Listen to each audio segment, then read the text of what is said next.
नमस्कार साथियों, स्वागत है आपका आपके अपने परिवार पीके क्लासेज में। मैं ज्ञानेंद्र दारिया आशा करता हूं कि आप सब अच्छे और स्वस्थ होंगे और अपनी स्टडी को अच्छे से एंजॉय कर रहे होंगे। दोस्तों, आज हम चर्चा करने वाले हैं पॉलिटी, और पॉलिटी में भी एक महत्वपूर्ण टॉपिक अपने वाइस से जो हमारे प्रधानमंत्री होते हैं उनके बारे में चर्चा करेंगे, और जो हमारे अटॉर्नी जनरल और विपक्ष के नेता। तो दोस्तों, आज हम कितने कितने टॉपिक्स पढ़ने वाले हैं भैया? आज हम पढ़ने वाले हैं 3 टॉपिक्स। पहला कौन सा होगा हमारा? पहले हम हमारे उप प्रधानमंत्री के बारे में आज हम चर्चा करेंगे। उप प्रधानमंत्री। दूसरा कौन होंगे भैया हमारे? दूसरे होंगे हमारे विपक्ष के नेता।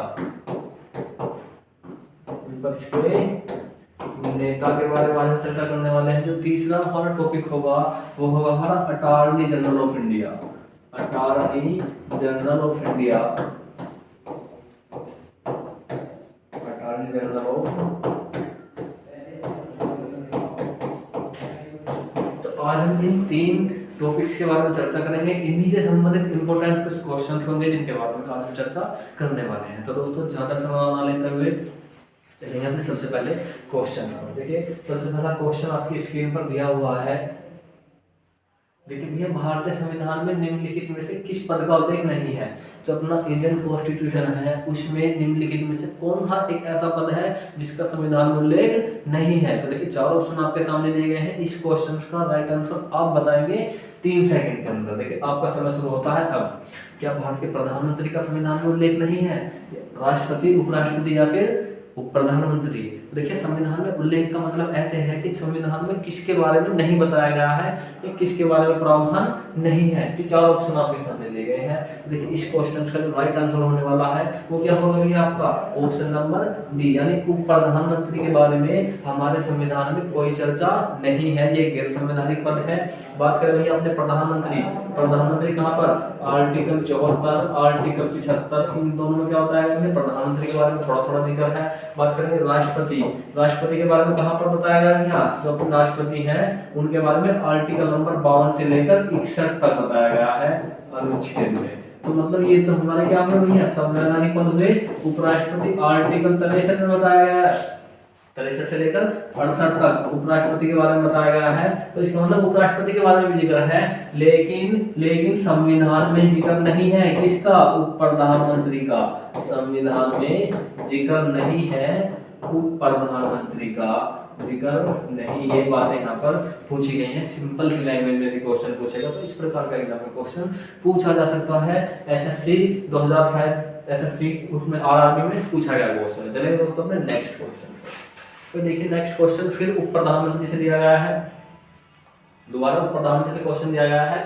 उप प्रधानमंत्री पद की व्यवस्था, मतलब एक कथन दे दिया गया कि भैया उप प्रधानमंत्री कथन पद की व्यवस्था क्या राष्ट्र के हित में नहीं है? देखना भाई, ये क्वेश्चन होते हैं कि इनका कोई उत्तर होता है ना, मतलब ऐसे नहीं होता कि भी लिखा हुआ है वो उत्तर माना जाए, क्योंकि संविधान में तो कहीं लिखा ही नहीं। 4 ऑप्शन होंगे, उन 4 ऑप्शन में जो आपको सही लगे, डिपेंड ऑप्शन मतलब आपको सही लगे वो उत्तर क्या होगा? वो सही माना जाएगा, जिसको आयोग सही माने। तो देखिए, क्या राष्ट्र के हित में नहीं है? प्रधानमंत्री के हित में नहीं है? राजनीतिक व्यवस्था को कमजोर करता है क्या उप प्रधानमंत्री का पद? कहां लिखा हुआ है ऐसा राजनीतिक व्यवस्था को कमजोर करता? फिर मान लेंगे चलो थोड़ी देर के लिए, लेकिन ऑप्शन नंबर 4 भी तो देख लो, फिर इसमें कुछ और बातें लिखी हुई हैं। भाई, भारतीय संविधान में व्यवस्था नहीं है। भाई, ये तो हमने बातें पढ़ी, उप प्रधानमंत्री की भारतीय संविधान में व्यवस्था नहीं है। इसका मतलब कौन सा भैया? ऑप्शन नंबर डी यहाँ से हमारा क्या होगा? राइट आंसर हो जाएगा। राजनीतिक व्यवस्था को कमजोर करता है क्या? नहीं भैया। एसएससी 2010 का रिपीटेड क्वेश्चन है, एग्जाम की दृष्टि से इंपॉर्टेंट है। तो दोस्तों, चलेंगे अपने नेक्स्ट क्वेश्चन की ओर। नेक्स्ट क्वेश्चन देखिए, फिर आपके स्क्रीन पर दिया हुआ है। भारतीय परिस्थितियों में उप प्रधानमंत्री का क्या होता है? उप प्रधानमंत्री का क्या होता है? भाई, एसएससी सीजीएल में पूछा गया क्वेश्चन है। उप प्रधानमंत्री का क्या होता है? क्या मुख्य सहायक होता है, प्रतियोगी होता है, साथी होता है या फिर मार्गदर्शक होता है?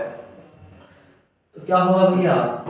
लिखा हुआ तो कहीं पे है नहीं संविधान में कि प्रधानमंत्री से किस प्रकार से संबंधित है उप प्रधानमंत्री। उप प्रधानमंत्री कहीं पे जिक्र है नहीं। तो भैया कौन सा होगा? मुख्य सहायक होता है, प्रतियोगी होता है, साथी होता है, मार्गदर्शक होता है। तो जो बोर्ड ने इसका सही उत्तर माना था वो क्या माना था भैया? साथी होता है। क्या होता है, साथी या फिर सहयोगी कह सकते हैं। इसमें प्रतियोगी दिया हुआ है, सहयोगी कह सकते हैं, लेकिन प्रतियोगी तो नहीं होगा, मार्गदर्शक नहीं होता, मुख्य सहायक नहीं होता, तो कौन सा भैया, साथी होता है या फिर सहयोगी लिख सकते हैं, साथी या फिर सहयोगी लिख सकते हैं। तो भैया कौन सा ऑप्शन नंबर सी यहाँ से राइट आंसर हो जाएगा। नेक्स्ट क्वेश्चन, भारत के देखना भाई, भारत के उप प्रधानमंत्री, भारत के प्रथम उप प्रधानमंत्री कौन थे, बार बार एग्जाम में पूछा गया क्वेश्चन है और एसएससी 2011 का रिपीटेड क्वेश्चन है। 3 सेकंड का समय आपको दिया गया है, आप इस क्वेश्चन का राइट आंसर बताने वाले हैं भाई, क्या होगा। तो देखिए आपका समय शुरू होता है। अब क्या जवाहरलाल नेहरू जी क्या थे, भारत के प्रथम उप प्रधानमंत्री थे। मौलाना अबुल कलाम आजाद भारत के प्रथम उप प्रधानमंत्री थे क्या, या फिर भैया कौन थे, गुलजारीलाल नंदा भारत के प्रथम उप प्रधानमंत्री थे। सरदार वल्लभ भाई पटेल क्या भारत के उप प्रधानमंत्री थे। तो देखिए इस क्वेश्चन का जो राइट आंसर होगा वो क्या होने वाला है, वो होगा आपका सरदार वल्लभ भाई पटेल भारत के प्रथम उप प्रधानमंत्री थे। तो भैया कौन सा ऑप्शन नंबर डी यहाँ से आ जाएगा, सरदार वल्लभ भाई पटेल भारत के प्रथम उप प्रधानमंत्री थे। कब से कब तक रहे ये भैया, 1947 से लेकर 1950 तक भारत के उप प्रधानमंत्री रहे थे। और यही क्या थे, प्रथम गृह मंत्री भी रहे, प्रथम गृह मंत्री भी रहे थे भारत के, प्रथम गृह मंत्री भी रहे थे सरदार वल्लभ भाई पटेल। तो बात करें जवाहरलाल नेहरू की, तो ये कौन थे भैया, ये थे आपके प्रथम प्रधानमंत्री। प्रथम बच्चा का बैठा हुआ इस पे हैंग हो गया वो यार, ये कौन थे भैया, प्रथम पीएम थे भारत के। बात करें मौलाना अबुल कलाम आजाद, मौलाना अबुल कलाम आजाद कौन थे, ये भारत के प्रथम शिक्षा मंत्री थे। कौन थे भैया, ये भारत के प्रथम शिक्षा मंत्री थे, प्रथम शिक्षा मंत्री रहे हैं मौलाना अबुल कलाम आजाद। तो इस प्रकार का एग्जाम में क्वेश्चन पूछा जा सकता है। चलेंगे दोस्तों अपने नेक्स्ट क्वेश्चन की ओर। किस प्रधानमंत्री के कार्यकाल के दौरान दो प्रधानमंत्री एक साथ नियुक्त हुए, भाई दो प्रधानमंत्री एक साथ नियुक्त हो रहे हैं, इसका मतलब कौन से वो प्रधानमंत्री थे, वो बातें यहाँ पर पूछी गई हैं। जवाहरलाल नेहरू, इंदिरा गांधी, मोरारजी देसाई या फिर वीपी सिंह। 3 सेकंड का समय आपके पास में है, 3 सेकंड का समय आपके पास में है। आप इस क्वेश्चन का राइट आंसर मुझे बताएं क्या होने वाला है। तो भैया इस क्वेश्चन का राइट आंसर आप मुझे बताएंगे क्या होने वाला है। तो दोस्तों इस क्वेश्चन का यदि राइट आंसर की बात करेंगे, यूपीएससी में पूछा गया क्वेश्चन है, मतलब एग्जाम की दृष्टि से तो जाहिर सी बात है इंपॉर्टेंट होने ही वाला है। तो कौन होंगे भैया, इंदिरा गांधी। देखा इंदिरा गांधी के समय पर कौन हुए थे, दो प्रधानमंत्री नियुक्त हुए थे। कौन कौन थे भैया, उप प्रधानमंत्री, वाइस पीएम। कौन थे भैया, वाइस पीएम, दो थे, पहले दूसरे। तो पहले कौन थे, वो थे आपके मोरारजी देसाई, मोरारजी देसाई। दूसरे कौन थे भैया, दूसरे थे आपके चौधरी चरण सिंह। दूसरे कौन थे आपके, चौधरी चरण सिंह। तो इस प्रकार से क्या होता है, एग्जाम में क्वेश्चन पूछा जाएगा। 1967 और 69 के दौरान भारत के उप प्रधानमंत्री कौन रहे, भाई देखो फिर जाहिर सी बात वही बातें पूछी गई हैं, चौधरी चरण सिंह और मोरारजी देसाई। कौन रहे भैया, 4 ऑप्शन आपके सामने दिए गए हैं, कौन रहे थे। इस क्वेश्चन को थोड़ा सही कर लेना यार, यहाँ पे क्या है, चौधरी चरण सिंह, बाबू जगजीवन राम है, बाबू जगजीवन राम, बाबू जगजीवन राम थे, चौधरी चरण सिंह और बाबू जगजीवन राम। मोरारजी देसाई नहीं थे, इंदिरा गांधी के समय पे जब 2 प्रधानमंत्री बनाए गए थे। जो कौन से लाल बहादुर शास्त्री जो थे, उनकी मृत्यु के बाद में देखना भाई 1964 में किसकी मृत्यु हुई, 1964 में हुई थी नेहरू जी की मृत्यु। जब कौन सी तीसरी पंचवर्षीय योजना चल रही थी, उसी कारण तीसरी पंचवर्षीय योजना फिर मार गई। उसके बाद में प्रधानमंत्री बने कौन भैया, कार्यवाहक प्रधानमंत्री बने। उसके बाद फिर प्रधानमंत्री बने पूरी तरह से लाल बहादुर शास्त्री। फिर उनकी डेथ हो गई ताशकंद, वर्तमान यूएसएसआर का भाग था। तो उसके बाद इंदिरा गांधी को प्रधानमंत्री बनाया गया। तो जब इंदिरा गांधी प्रधानमंत्री बनी तो 2 उप प्रधानमंत्री भी बनाए गए, उप प्रधानमंत्री, एक तो बाबू जगजीवन राम और चौधरी चरण सिंह। तो उसी की बात यहाँ पर की गई है। चलो नेक्स्ट क्वेश्चन की ओर। भाई 1967 से 69 के दौरान भारत के उप प्रधानमंत्री कौन रहे थे? चार ऑप्शन आपके सामने दिए गए हैं भाई, चार ऑप्शन आपके सामने दिए गए हैं, चौधरी चरण सिंह और बाबू जगजीवन राम। भाई चौधरी चरण सिंह तो थे लेकिन बाबू जगजीवन राम नहीं थे, इसका मतलब ऑप्शन नंबर ए तो क्या हो जाएगा? फेल मार जाएगा। बात करेंगे बाबू जगजीवन राम और मोरारजी देसाई। तो बाबू जगजीवन राम थे लेकिन मोरारजी देसाई नहीं थे, इसका मतलब ऑप्शन नंबर बी भी क्या होगा? फेल मार गया। बात करेंगे ऑप्शन नंबर सी की, चौधरी चरण सिंह और बाबू जगजीवन राम। जी भैया बिल्कुल, चौधरी चरण सिंह और बाबू जगजीवन राम दोनों क्या बने थे? भारत के उप प्रधानमंत्री थे 1967 से लेकर 69 के दौरान, 69 के दौरान। ये दौरान 3 1 ईयर प्लान में लाए गए थे, अभी अर्थव्यवस्था इसने बढ़ी है तो इसी दौरान लाए गए थे 3 1 ईयर प्लान। अर्थव्यवस्था के अंदर पंचवर्षीय योजना चल रही थी तो इसी दौरान लाए गए कौन से भैया? 3 1 ईयर प्लान भी लाए गए थे। संवैधानिक दृष्टि से कौन होगी?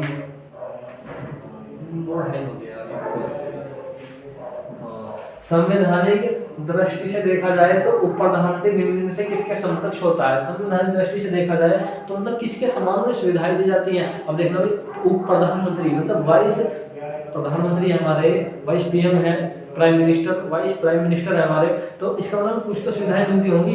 किसके समकक्ष जो सुविधाएं मिलती हैं उनके बारे में यहाँ पर बात की गई है, तो उन्हीं की चर्चा यहाँ पर करने वाले हैं। तो किनके समकक्ष मिलती है भैया? क्या प्रधानमंत्री के समान सुविधाएं मिल जाएंगी? कि प्रधानमंत्री छोटा है मतलब उप शब्द लगा तो प्रधानमंत्री छोटा है, उनके समान तो सुविधाएं नहीं मिलने वाली। लोकसभा अध्यक्ष के समान सुविधाएं मिल जाएंगी भैया? नहीं मिलने वाली। उपराष्ट्रपति क्या फिर कैबिनेट मंत्री? देखिए जो होती है ना आपकी मंत्रिपरिषद, मैंने जो पढ़ाई थी तो उसी मंत्रिपरिषद में एक होता है आपको कैबिनेट का पद, तो उसी कैबिनेट मंत्री के समान सुविधाएं मिलती है। मकान मिलता है, भत्ता मिलता है, आवास मिलता है, टेलीफोन सुविधाएं मिलती है, गाड़ी मिलती है। उप प्रधानमंत्री को कैबिनेट मंत्री के समान सभी सुविधाएं दी जाती हैं और कैबिनेट मंत्री के समान ही विपक्ष के नेताओं को भी सुविधाएं दी जाती है। जैसे हमारे राहुल गांधी जी है, अब विपक्ष में बैठे हुए हैं लेकिन सरकार में विपक्ष के नेता है, तो किसकी पावर रखते हैं? एक कैबिनेट मंत्री की पावर रखते हैं। कौन भैया? राहुल गांधी, विपक्ष के नेता है, तो विपक्ष के नेता को भी कैबिनेट के मंत्री के समान पावर मिलती है, उप प्रधानमंत्री को भी कैबिनेट मंत्री के समान पावर मिलती है। कैबिनेट मंत्री कौन है भाई? ये क्या है आपकी? ये पूरी तरह से मंत्री परिषद है, मंत्री परिषद है ये, लेकिन वो इसी के अंदर छोटा सा कोर भाग होता है इंपोर्टेंट लोगों का। जैसे हमारी मंत्री परिषद है उसमें 50 से 60 लोग मौजूद हैं और उन्हीं 50 से 60 लोगों में हमारे गृह मंत्री अमित शाह, रक्षा मंत्री राजनाथ सिंह, वित्त मंत्री निर्मला सीतारमण, विदेश मंत्री एस जयशंकर और परिवहन मंत्री नितिन गडकरी, ये सब क्या है? कैबिनेट मंत्री हैं, इंपोर्टेंट लोग हैं कि नहीं है? तो ये इसी सर्कल के अंतर्गत आते हैं, इसी सर्कल के अंतर्गत आते हैं, इसे कहते हैं कैबिनेट मंत्री। तो उसी के समकक्ष क्या मिलती है? पावर दी जाती है। चलेंगे अपने नेक्स्ट क्वेश्चन पर। अब तक कितने व्यक्ति भारत के प्रधानमंत्री पद पर नियुक्त हुए हैं? अब तक कितने मंत्री भारत के प्रधानमंत्री पद पर नियुक्त हुए हैं? तो भैया 3 5 7 या फिर 10 का ऑप्शन आपके सामने दिए गए हैं। तो आप इस क्वेश्चन का राइट आंसर मुझे बताएं।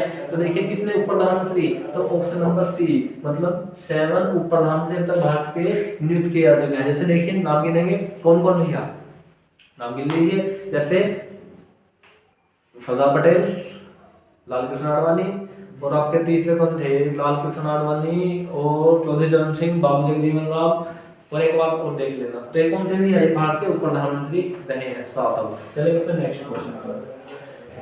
देखिए उप प्रधानमंत्री के बारे में निम्नलिखित में से कौन सा कथन पूर्णतः सत्य है? पूर्णतः सत्य है उप प्रधानमंत्री के बारे में। अब जाहिर सी बात है 4 ऑप्शन पढ़ेंगे तभी तो चीजों को पता चलेगा, क्योंकि उप प्रधानमंत्री के बारे में कोई स्पष्ट प्रावधान नहीं है। जहाँ स्पष्ट प्रावधान नहीं है तो 4 ऑप्शन पढ़ के ही तो हमें उत्तर पता चलेगा। तो जैसे देखिए जाहिर सी बात है भाई, ऐसे कुछ लेके भैया राष्ट्रपति संबंधित आर्टिकल कौन था? तो किस मतलब कौन से आर्टिकल में राष्ट्रपति का प्रावधान बताएगा? आप जाहिर सी बात है कहोगे कि यार राष्ट्रपति के बारे में आर्टिकल 52 में बताया गया। तो यदि आर्टिकल 52 ऑप्शन नंबर ए में है तो आप ऑप्शन नंबर ए लगा देंगे, लेकिन यदि कहीं स्पष्ट नहीं दिया होता तो 4 ऑप्शन पढ़ के तो उत्तर दिया जाता। इसी तरह से उप प्रधानमंत्री के बारे में संविधान में कहीं पर जिक्र नहीं है, तो इसी कारण क्या पढ़ेंगे भैया? 4 आंसर पढ़ने पड़ेंगे। देखो संविधान में उप प्रधानमंत्री के पद का प्रावधान नहीं है भैया, आज तो बिल्कुल सही है, उप प्रधानमंत्री का जिक्र नहीं है। मैंने कहा नहीं, फिर भी हमें ऑप्शन नंबर 2 भी पढ़ना। क्यों? क्योंकि देखो संविधान में उप प्रधानमंत्री के पद का प्रावधान नहीं है, परंतु असंवैधानिक मान्यता है, असंवैधानिक मान्यता है। ये बात है कहीं पे असंवैधानिक मान्यता है क्या? ऑप्शन नंबर 3 पढ़ो। संविधान में उप प्रधानमंत्री के पद का प्रावधान नहीं है और न ही संवैधानिक मान्यता है। असंवैधानिक है, यदि असंवैधानिक है तो वो तो भैया सुप्रीम कोर्ट से रद्द कर देगा, सुप्रीम कोर्ट रद्द कर देगा। और संवैधानिक मान्यता है और नहीं संवैधानिक मान्यता है, संविधान में प्रधानमंत्री पद का प्रावधान है, भाई ये तो सीधा सीधा कट गया, संविधान में तो प्रधानमंत्री पद का जिक्र नहीं है। लेकिन अब ऑप्शन नंबर ए भी सही आ रहा, ऑप्शन नंबर बी भी आ रहा, ऑप्शन नंबर सी भी आ रहा, तो पढ़ेंगे कि तीनों ऑप्शन में कौन सा राइट होने वाला है, उसके आधार पर देखेंगे। संविधान में उप प्रधानमंत्री के पद का प्रावधान नहीं है और न ही संवैधानिक मान्यता है, असंवैधानिक का यूज नहीं करेंगे, तो आपको ऑप्शन नंबर कौन था, सी यहाँ से राइट हो जाएगा। नेक्स्ट क्वेश्चन, निम्नलिखित में से कौन भारत के पहले उप प्रधान, कौन से व्यक्ति भारत के उप प्रधानमंत्री नहीं रहे, तो कौन से व्यक्ति हैं जो भारत के उप प्रधानमंत्री नहीं रहे। चार ऑप्शन आपके सामने दिए गए हैं भैया, कौन व्यक्ति भारत के उप प्रधानमंत्री नहीं रहे, तो सरदार पटेल, एल के लाल कृष्ण आडवाणी, चौधरी चरण सिंह, बीडी जत्थी या फिर इनमें से कोई नहीं, बताइए भैया कौन होने वाले हैं। चार ऑप्शन आपके सामने दिए हैं। दिल्ली पुलिस एसआई का रिपीटेड क्वेश्चन है भाई, दिल्ली पुलिस एसआई का रिपीटेड क्वेश्चन है 2019 का इंपॉर्टेंट क्वेश्चन, तो आप इस क्वेश्चन का मुझे राइट आंसर बताने वाले हैं, तो बताइए भैया इस क्वेश्चन का राइट आंसर क्या होगा। तो देखिए क्वेश्चन का राइट आंसर होने वाला है वो होगा आपका बीडी जत्थी। बीडी जत्थी भारत के उप प्रधानमंत्री नहीं रहे। सरदार पटेल कब से कब तक रहे भैया, 1947 से 1950 तक भारत के उप प्रधानमंत्री भी रहे थे सरदार पटेल। लाल कृष्ण आडवाणी, चौधरी चरण सिंह दोनों रहे हैं, लाल कृष्ण आडवाणी भी और चौधरी चरण सिंह भी भारत के उप प्रधानमंत्री रहे हैं। लेकिन कौन भैया, बीडी जत्थी भारत के उप प्रधानमंत्री नहीं रहे, तो आपको ऑप्शन नंबर कौन सा डी यहाँ से राइट आंसर हो जाएगा। नेक्स्ट क्वेश्चन, लोकसभा में मान्यता प्राप्त विरोधी दल के नेता को निम्नलिखित में से किसके समान सुविधाएं और मान्यता प्रदान की जाती है, किसके समान सुविधाएं और मान्यताएं प्रदान की जाती हैं। अब बताएं भैया आप किसके समान प्रदान की जाती है। लोकसभा में मान्यता प्राप्त विरोधी दल के नेता को किसके समान सुविधाएं और मान्यताएं दी जाती हैं। तो देखिए विरोधी दल क्या होता है, विरोधी दल एक ऐसे मतलब विरोधी दल के लिए क्या चीजें होती हैं, जब तक मैं आपको बात बताऊं कुछ चीजें जो आपको पता है। विरोधी दल उसके लिए जरूरी है, क्या जरूरी है, किसी भी दल को, जैसे कांग्रेस पार्टी है, अब कांग्रेस पार्टी को यदि कुल सीटों का, कुल लोकसभा की सीटों का यदि 1/10 सीटें प्राप्त होती हैं, लोकसभा की सीटों का 1/10 सीटें प्राप्त होती हैं, लोकसभा की सीटों का 1/10 सीट प्राप्त हो, तो उस पार्टी का क्या बनेगा भैया, यहाँ पर उस पार्टी का विपक्ष का नेता बनेगा।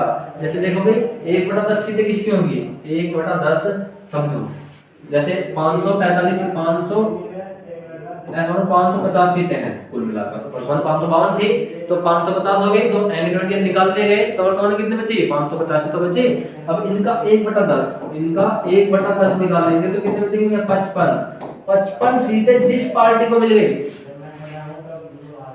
वो लोकसभा में विपक्ष के नेता का दावा कर सकता है, जो भी अधिक हो, 55 या जो भी अधिक हो। कई बार ऐसा भी तो होता भाई, दो पार्टियों को 55 प्लस सीटें मिल गई, दो पार्टियों को 55 प्लस सीटें मिल गई, अब 55 वाले कहेंगे हमें विपक्ष का नेता बनाओ, ऐसे नहीं होता। 55 या जो भी अधिक हो, 55 या जो भी अधिक हो उसे बनाएंगे विपक्ष का नेता। जैसे हमारे राहुल गांधी जी हैं, उनको किसके समान सुविधाएं मिलेंगी, उनको मिलेगी कैबिनेट मंत्री के समान सुविधाएं। किसके समान मिलेंगे भैया, कैबिनेट मिनिस्टर के समान उनको सुविधाएं मिलने वाली है। तो इस तरह क्या होता है, एग्जाम में क्वेश्चन पूछा जाएगा। चलेंगे अपने नेक्स्ट क्वेश्चन की ओर।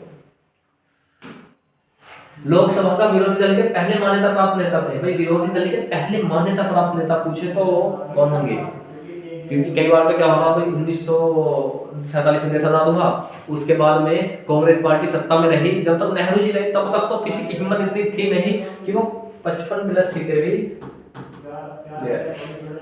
तो पहले मान्यता प्राप्त नेता कौन हुए, तो वो थे आपके राम सुलभ सिंह। अब एग्जाम में शब्दों का खेल देखना भाई, एग्जाम इसमें क्वेश्चन में शब्दों का खेल देखना। पहले मान्यता प्राप्त नेता कौन थे, राम सुलभ सिंह थे। आईएएस 1989 में पूछा गया क्वेश्चन है। और नेक्स्ट क्वेश्चन देखना इजी, राज्यसभा में विपक्ष का प्रथम नेता कौन था, राज्यसभा में विपक्ष का प्रथम नेता कौन था। चार ऑप्शन आपके सामने दिए गए हैं भैया, वाईबी चौहान, कमलनाथ त्रिपाठी या फिर सीएम स्टाफिन। तो कौन थे भैया राज्यसभा में विपक्ष का प्रथम नेता, होते आपके कमलपति त्रिपाठी। राज्यसभा में विपक्ष के प्रथम नेता कौन थे भैया, होते आपके कमलपति त्रिपाठी। इस प्रकार से एग्जाम में क्वेश्चन पूछा जा सकता है। नेक्स्ट क्वेश्चन, किस व्यक्ति को सर्वप्रथम 1947 में विरोधी दल के नेता के रूप में मान्यता मिली तथा कैबिनेट मंत्री के समान वेतन आदि दिया गया? भाई किस नेता को, किस नेता को? अब आप कह रहे यार तुमने तो अभी राम सुलभ सिंह बताया था, आपने तो अभी कैबिनेट का जो मंत्री बताया था कौन बताया था?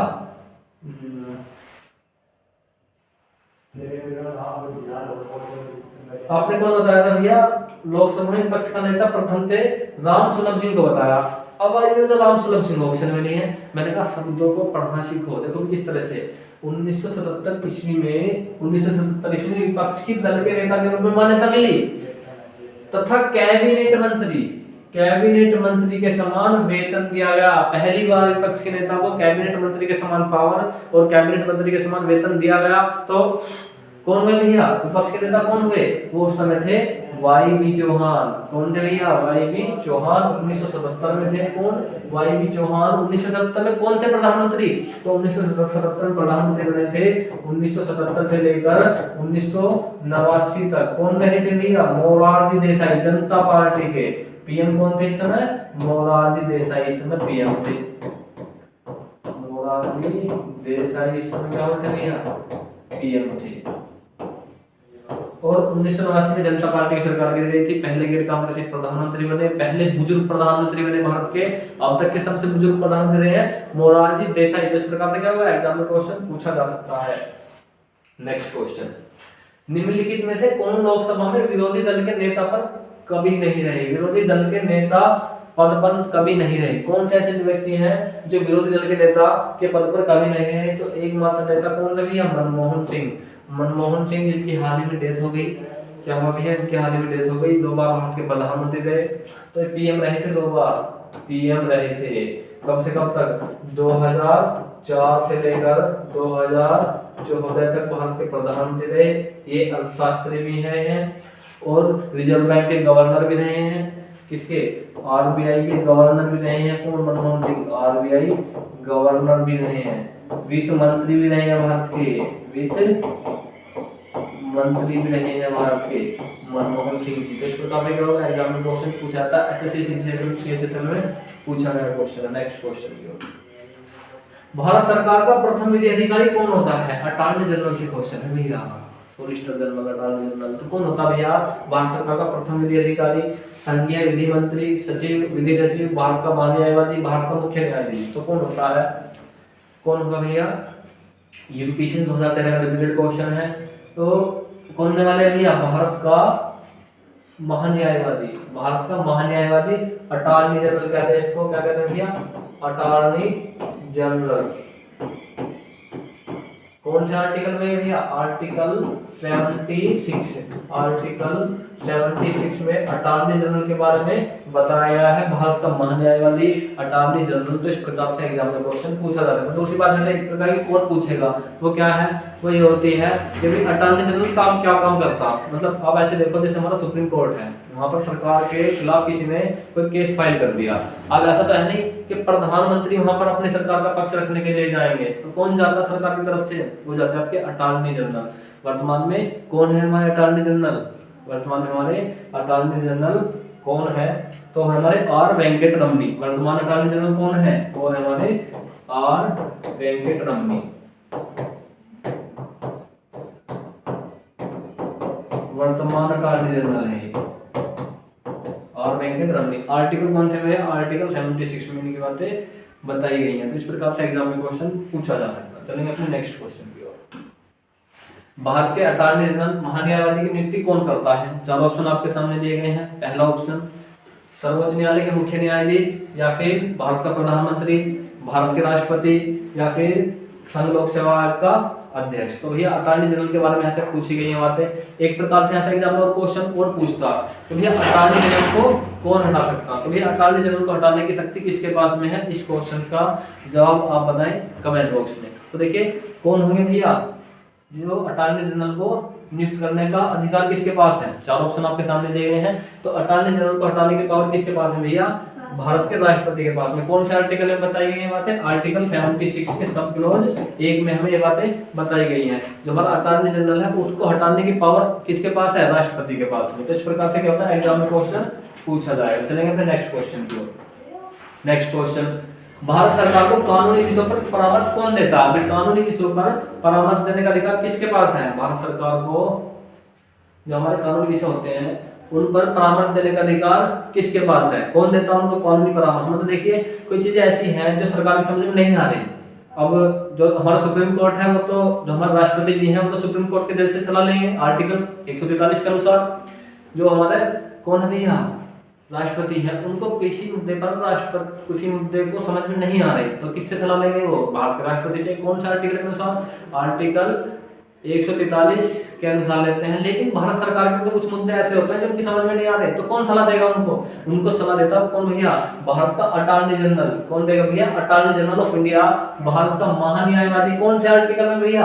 आर्टिकल 76 के सब क्लोज आर्टिकल 76 में अटॉर्नी जनरल के बारे में बातें बताई गई है। जाहिर सी बात है ऐसे इसी प्रकार का क्वेश्चन पूछा जा सकता है। चलेंगे अपने नेक्स्ट क्वेश्चन की ओर।